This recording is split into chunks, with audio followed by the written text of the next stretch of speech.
Thinking about moving to the Bay Area but don't want the chaos of San Francisco or the sky-high prices of Silicon Valley? Castro Valley might be on your radar or maybe not. Honestly, a lot of people haven't even heard of it, even though it's right here at the heart of the Bay Area. In this video, I'm going to share 21 things you need to know before moving to Castro Valley. The good, the not so good, and everything in between. So you can decide if this is the right place for you. And make sure to stick around for number 19. That one is a big pet peeve of mine. Now, be honest, it could be a little controversial depending on where you stand. All right, number one, where the heck is Castro Valley?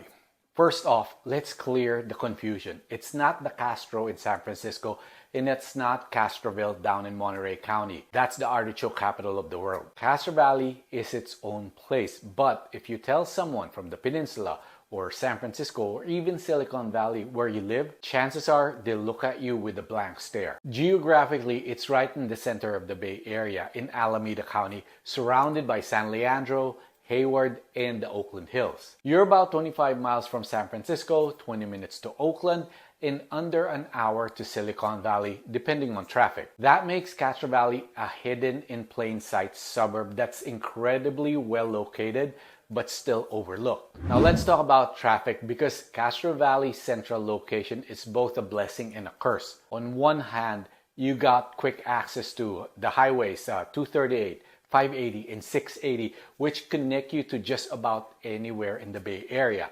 On the other hand, during rush hour, all three of those freeways turn into parking lots. If you're heading west towards Oakland or San Francisco in the morning, or east towards Pleasanton and Dublin in the evening, you need to brace yourself. And it's not just the freeways. Local surface streets get clogged too, because drivers from Danville, San Ramon, and Pleasanton often cut through Castro Valley to avoid the freeway traffic. So even a quick grocery run can take longer than you'd expect during peak commute times. Bottom line, Castro Valley is central, but that convenience comes with some serious traffic headaches. Number 3. Castro Valley looks and feels like a small town, but it's not. You won't find a classic Main Street USA with a downtown you can stroll through. And while you'll see families in quiet neighborhoods, it doesn't feel that bump into your neighbor's vibe. In fact, I've got friends and clients who live here, and even though we shop at the same grocery stores and hit the same parks, I almost never run into any of them. It's spread out enough that it doesn't function like a tight-knit small town, even if it seems like it at first glance. So while Castro Valley delivers on the quieter suburban lifestyle, don't expect that everybody knows your name kind of a community that you might picture in a traditional small town. Moving on to number 4. Every town has that one main street that's supposed to tie everything together. For Castro Valley, it's Castro Valley Boulevard, and parts of it do feel inviting, especially around the Castro Village Shopping Center and the Marketplace. That's between San Miguel Avenue and Redwood Road. That stretch has shops, restaurants, and a bit of that community energy. But beyond that core, the boulevard doesn't really hold together as a charming downtown.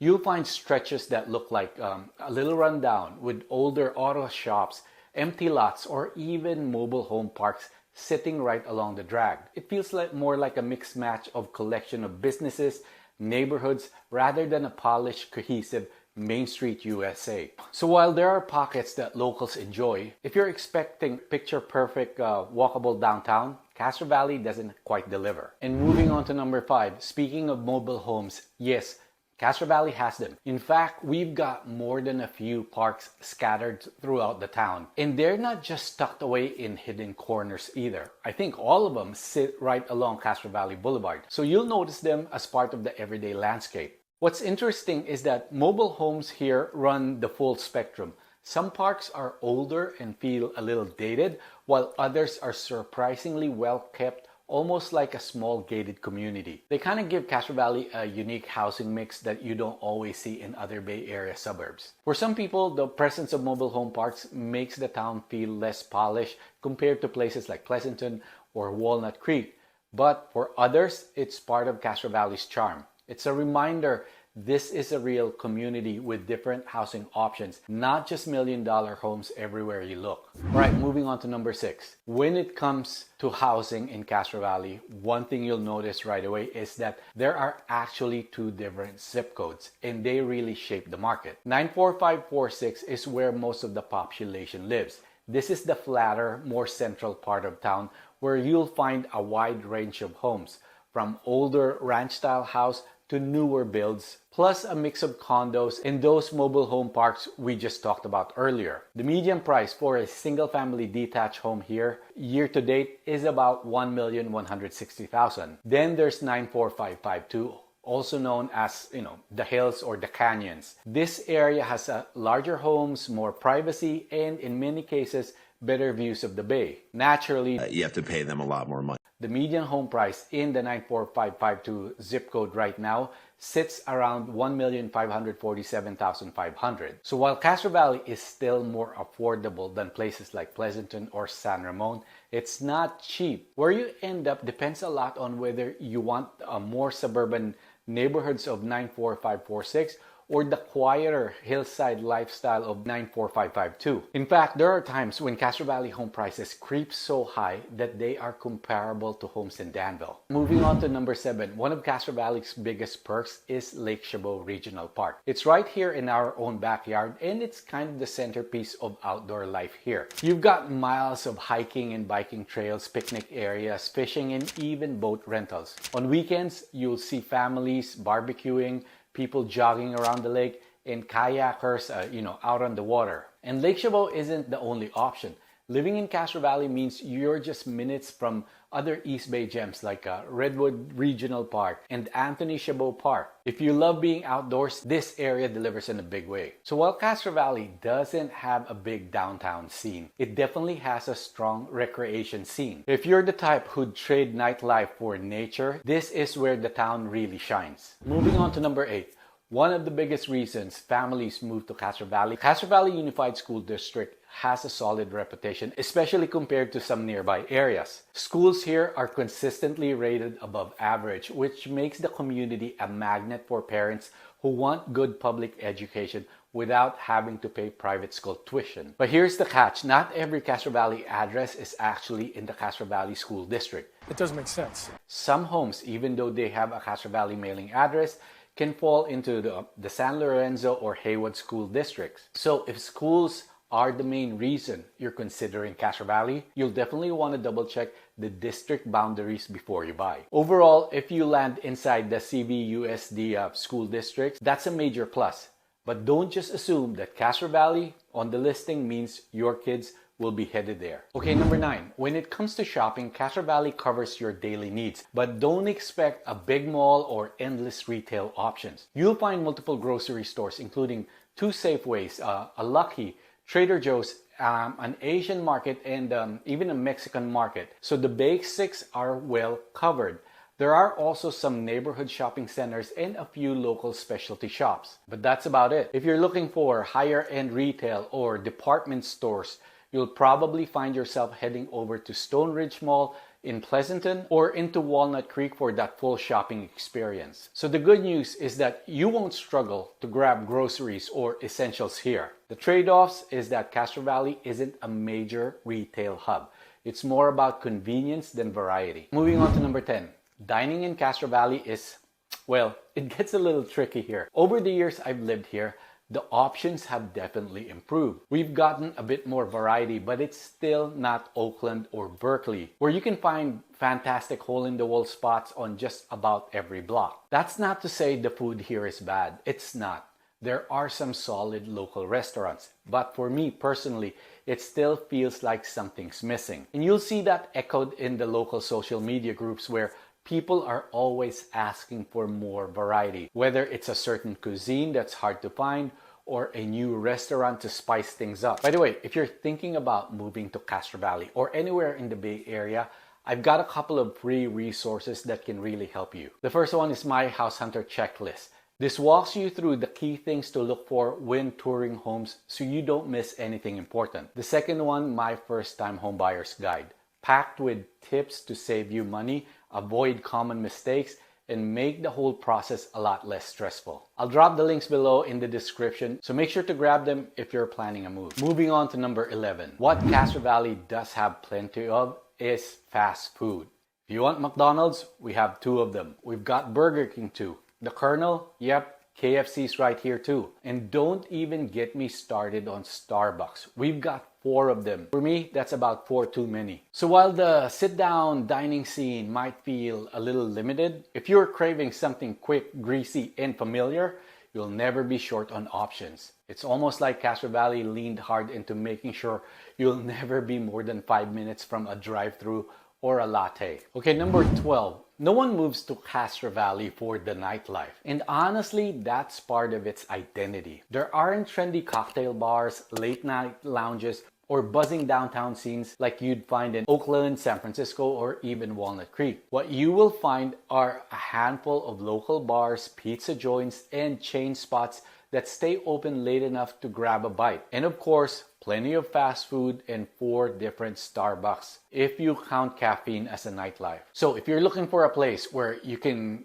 go bar hopping on a Friday night, Castro Valley isn't it. But if you don't mind keeping it low-key or heading a few miles out for a bigger scene, you'll be just fine. Okay, number 13. Safety in Castro Valley is kind of a middle ground. It's not as crime-free as places like Danville or Pleasanton or San Ramon, which consistently rank among the safest suburbs in the East Bay. But it's definitely safer than Hayward, San Leandro, or of course Oakland, where crime rates run much higher. To put it into perspective, in Castro Valley, your odds of being a victim of a violent crime are about 1 in 216. Compare that to Danville, where it's closer to 1 in 1200, super low. On the other end, Hayward is around 1 in 148, and Oakland, much worse. Let's not even talk about that. Most of what happens here tends to be property crime, car break-ins, package theft, that sort of thing. Violent crime is much less common. Day to day, most residents feel comfortable walking the neighborhood, going to the park, or running errands at night. So while Castro Valley isn't the safest suburb in the Bay, it's far from the most dangerous. It lands right in the middle zone. Safe enough that most families feel good living here. Moving on to number 14, now let's talk about the weather. This is a personal preference for me, but I'll just say it straight. I like it warmer, and Castro Valley tends to run a little cooler. Most mornings here start off cool to cold, then warms up nicely midday, and by the evening, it cools right back down again. It's not the constant fog that you get in San Francisco, but it's definitely not the hot, dry climate you'll find in places like Dublin or Livermore. So if you're someone who loves warm mornings and balmy evenings, Castro Valley might feel a little chilly at times. But if you like that classic Bay Area balance, cool mornings, mild afternoons, and cooler nights, you'll probably think it's just about perfect. Okay, number 15, let's talk about the cost of living, because yes, Castro Valley is still the Bay Area. It's not as expensive as Danville or San Ramon, but it's also not bargain price compared to Hayward or San Leandro. It really sits in that middle ground. Housing, of course, is the biggest cost, but even day-to-day stuff adds up. Just the other morning, I grabbed breakfast at one of my favorite local spots. 2 ham and cheese croissants, 1 bacon mushroom Danish, and a potato cheese croissant with egg. You want to know how much that ran me? Almost $35 for 4 pieces of pastry. That's Castro Valley in a nutshell. You're not paying San Francisco prices, but you're definitely paying Bay Area prices. If you're moving here from outside the region, it can be a shock. But if you're already a local, it usually feels like a fair compromise. Cheaper than the Tri-Valley suburbs, pricier than Hayward, again, right in the middle. Next up, number 16. Castro Valley doesn't really have that everybody knows your name small town vibe, but it's a pretty mixed community. You see it in the grocery stores, restaurants, and schools. There's a little bit of everything. Day to day, that means you've got variety without feeling overwhelming. It's also not as intense and urban as Oakland. If you want a place where people kind of do their own thing but still show up for Little League, school events, or church on Sundays, Castro Valley has that balanced, laid-back feel. Moving on to number 17. Even though traffic around Castro Valley can be a headache, one big advantage here is public transit access. The Castro Valley BART station gives you a way to get into Oakland, San Francisco, or even down towards Silicon Valley without always having to drive. For a lot of commuters, that's a game changer. You can hop on the train and be in downtown San Francisco in under an hour. No sitting through bumper-to-bumper traffic on 580. Is BART perfect? No.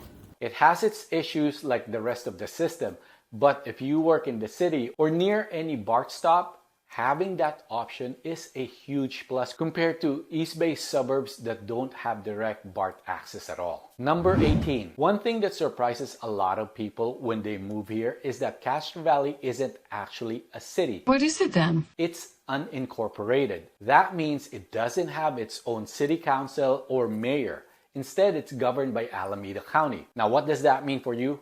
Well, services like police, planning, and zoning all come through the county. Sometimes that makes things feel slower or less coordinated compared to incorporated cities like San Leandro or Hayward. For example, when it comes to big infrastructure projects or decisions about development, Castro Valley doesn't move as fast as a city with its own government might. For most residents, it doesn't change daily life much. You still have the schools, the parks, and services, but if you're expecting Castro Valley to operate like a traditional city, this is something you want to know ahead of time. Okay, moving on to number 19, the one that I told you might be controversial. Another thing that you'll notice in Castro Valley, and honestly, something I really don't like, is the rise of street vendors and homelessness. I grew up in Manila where street vendors were everywhere. It's one thing when you're in a developing country, but here in the Bay Area, one of the most affluent regions in the 5th largest economy in the world, and we've got unlicensed street vendors popping up, to me, it feels completely out of place. My concern isn't just about the look of it. It's that these vendors take away from legal established businesses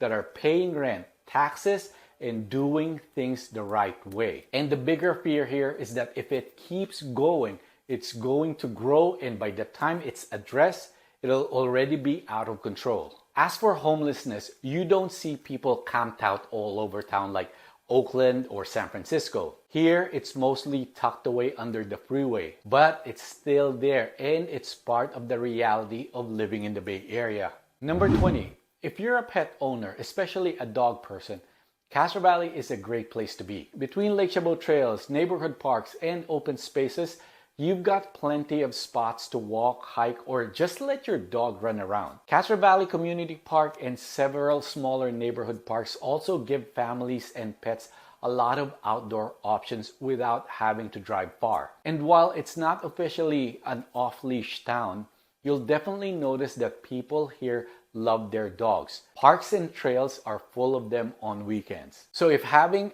easy access to green space for you and your pet is important, Castro Valley delivers. Finally, number 21. At the end of the day, Castro Valley is a bit of a mixed bag, which honestly is what makes it appealing to some people and the deal breaker for others. If you're looking for a suburb with a polished downtown, trendy dining, and a nightlife scene, this probably isn't the place for you. But if you want a Central Bay Area access, good schools, lots of outdoor recreation, and a quieter suburban lifestyle, Castro Valley checks a lot of boxes. It's a town that feels real. Mobile homes, fast food joints, street vendors and all. Some people love that authenticity. Others wish that it had more of that shiny, master planned look that you get in places like San Ramon or Dublin. So is Castro Valley right for you? That depends on what you value most. For a lot of families and people who want balance, not too urban, not too polished, but still connected to everything, Castro Valley hits the sweet spot. So those are the 21 things you need to know before moving to Castro Valley.